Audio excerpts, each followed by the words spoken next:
तो हेलो दोस्तों, आज हम लोग जानेंगे कि जो हमारे भारत का नया कानून लागू हुआ है, भारतीय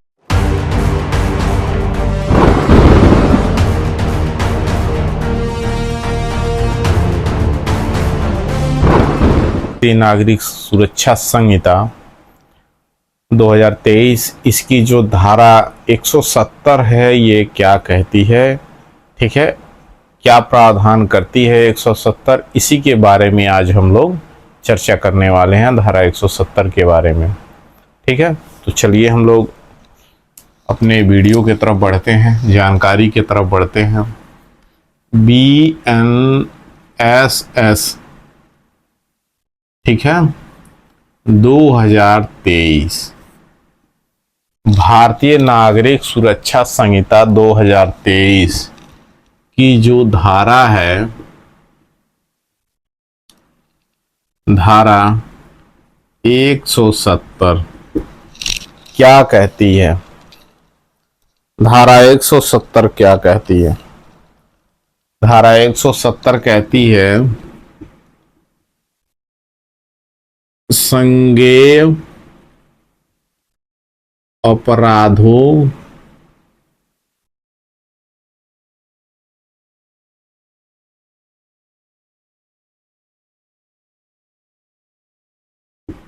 संज्ञेय अपराधों का किया जाना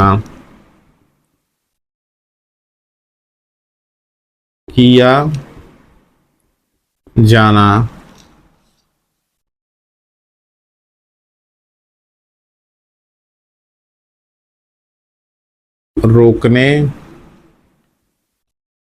के लिए गिरफ्तारी। ठीक है, ये धारा ये कहती है संज्ञेय अपराधों का किया जाना रोकने के लिए गिरफ्तारी। इसका मतलब ये है कि कोई भी ऐसा संज्ञेय अपराध किसी व्यक्ति के द्वारा किया जा रहा है और कि वह अपराध करने से पहले ही पुलिस को किसी माध्यम से, किसी व्यक्ति के माध्यम से या किसी अन्य माध्यम से ये पता चल जाता है कि फला व्यक्ति ने यह अपराध करने वाला है। ठीक है, ये धारा ये कहती है। अब इस धारा में क्या है कि इसमें इसका जो सब सेक्शन 1 है और सब सेक्शन 2 है।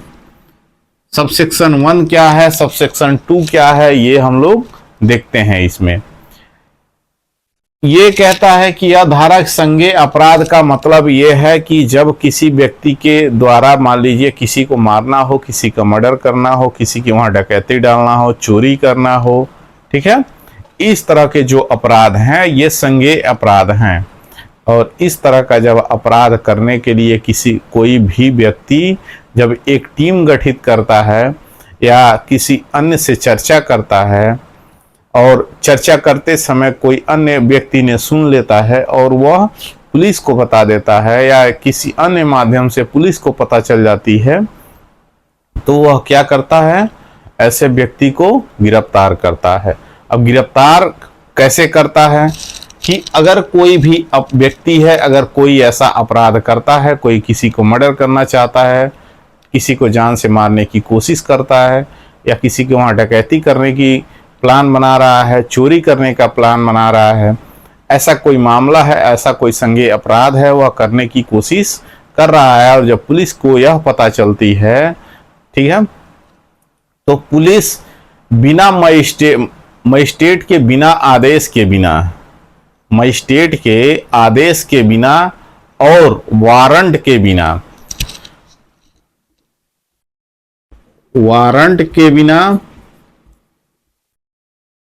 और मजिस्ट्रेट के आदेश के बिना पुलिस क्या कर सकती है, उस व्यक्ति को गिरफ्तार कर सकती है। यह सब सेक्शन 1 ये कहता है, यह प्रावधान करता है इस धारा का कि कोई पुलिस अधिकारी जिसे यह संज्ञेय अपराध करने की परिकल्पना का पता चलता है यानी कोई भी पुलिस अधिकारी है और उसे यह परिकल्पना से पता चलता है कि कोई व्यक्ति ने संज्ञेय अपराध करने के लिए, ठीक है, संज्ञेय अपराध करने के लिए वह जा रहा है या जाने वाला है, तो उसे रोकने के लिए, तो ऐसी स्थिति में उस व्यक्ति को रोकने के, अपराध, संज्ञेय अपराध करने से रोकने के लिए यह मजिस्ट्रेट के बिना आदेश के और बिना वारंट के उस व्यक्ति को गिरफ्तार कर सकता है, या किसी ऐसे व्यक्ति से उसे, ठीक है, या पुलिस अधिकारी अपने नीचे किसी अधीनस्थ नीचे की किसी ऐसी अधिकारी से वह उसे गिरफ्तार करवा सकता है। यह धारा इसकी सबसेक्शन 1 कहता है कि ऐसे व्यक्ति को गिरफ्तार करवा सकता है। ठीक है, अब सबसेक्शन 2 क्या है इसका? कहता है कि जब इस सबसेक्शन 1 के तहत किसी व्यक्ति को जब पुलिस के द्वारा, पुलिस अधिकारी के द्वारा गिरफ्तार कर लिया गया है, ठीक है, तो उसे गिरफ्तारी के समय से 24 घंटे के अंदर उसे मजिस्ट्रेट के वहां पेश कर देना है। ठीक है, 24 घंटे की अवधि के अंदर वह अपने अभिरक्षा में रखेगा। पुलिस 24 घंटे तक ही अपनी अभिरक्षा में, अपनी निरुद्ध में वह रखेगा, और 24 घंटे पार होते होते वह मजिस्ट्रेट के वहां उस व्यक्ति को, उस गिरफ्तार किए गए व्यक्ति को, संदिग्ध व्यक्ति को, जो अपराध करने, संज्ञेय अपराध करने वाला था, उस संदिग्ध व्यक्ति को पुलिस के द्वारा 24 घंटे के अंदर अंदर उसे मजिस्ट्रेट के समक्ष पेश कर देना है उनको। हाँ, ऐसा लगता है कि मजिस्ट्रेट को अभी इसमें कुछ इन्वेस्टिगेशन करना है। ठीक है, कुछ इन्वेस्टिगेशन इसमें बाकी है, अभी पूरा नहीं है, तो वह फिर पुनः पुलिस को आदेश देंगे कि तुम इसे अपनी अभिरक्षा में रखो, अपनी देख रेख में इसे रखो, इसका संज्ञान मैं बाद में लेता हूं, इसका जो संज्ञान है इसे मैं बाद में लेता हूं। तो जितने दिन के लिए मजिस्ट्रेट आदेश देंगे, 2 दिन, 4 दिन, 10 दिन, 15 दिन, उतने दिन के लिए पुलिस अपनी कस्टडी में उस व्यक्ति को रखेगी। चलिए एग्जाम्पल से समझते हैं। इसका ये सबसेक्शन 2 कहता है, ठीक है, एग्जाम्पल से क, ख और ग, ये 3 व्यक्ति हैं। क ने क्या किया, इस ख को, ठीक ना, जान से मारने के लिए, जान से मारने की कोशिश कर रहा है कि कैसे इसको जान से मारें।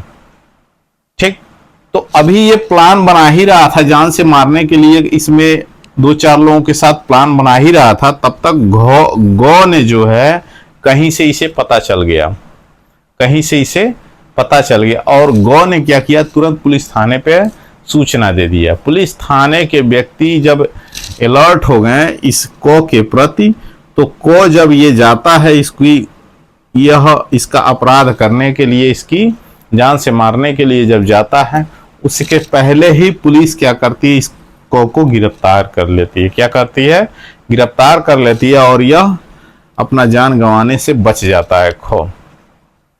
तो जब बच जाता है तो यह क क्या करेगी, जब इसे क गिरफ्तार करने जाएगी तो वहां किसी वारंट और मजिस्ट्रेट की आदेश की जरूरत नहीं है इस को गिरफ्तार करने के लिए। तो यहाँ पे सबसेक्शन 1 लागू होता है। 170 का जो सबसेक्शन 1 है, ठीक ना, 170 का जो सबसेक्शन 1 है, यहाँ पे लागू होता है कि वारंट के बिना या मजिस्ट्रेट के आदेश के बिना इसको यहाँ तुरंत पुलिस अधिकारी के द्वारा इसे गिरफ्तार कर लिया जाएगा, या किसी पुलिस अधिकारी के अधीनस्थ जो अधिकारी होते हैं उससे नीचे के किसी अधिकारी द्वारा या कांस्टेबल के द्वारा इसे गिरफ्तार कर लिया जाएगा तुरंत। ठीक है, और जब गिरफ्तार कर लिया जाएगा तो इसे 24 घंटे तक अपने कस्टडी में पुलिस अधिकारी रखेंगे। तो यहाँ जब 24 घंटे तक अपने कस्टडी में पुलिस अधिकारी रखेंगे तो वहाँ पे इसका 170 का जो उपधारा 2 है वहाँ पे ये लागू होता है। अब जब मजिस्ट्रेट के द्वारा निर्देश दिया जाएगा कि तुम ले जाओ इसे 3 दिन और रखो अपने पास, फिर 3 दिन के बाद मेरे पास वापस लाओ, फिर मैं इसका संज्ञान लेता हूँ। ठीक है, तो फिर पुलिस वापस लेकर अपने कस्टडी में 3 दिन तक और वो रखेगी। फिर जैसा मजिस्ट्रेट को लगेगा उसे या तो जमानत पर छोड़ेंगे या उसे जेल भेजेंगे। ठीक है, 15 दिन की रिमांड के लिए, 1 महीने की रिमांड के लिए या 3 महीने के रिमांड के लिए, ठीक है, उसे जेल भेज देंगे। तो ये रही सारी प्रक्रिया। आई होप कि आपको बहुत अच्छे से समझ में आया होगा। अगर समझ में आया होगा तो लाइक शेयर सब्सक्राइब जरूर कर दीजिएगा। Thank you.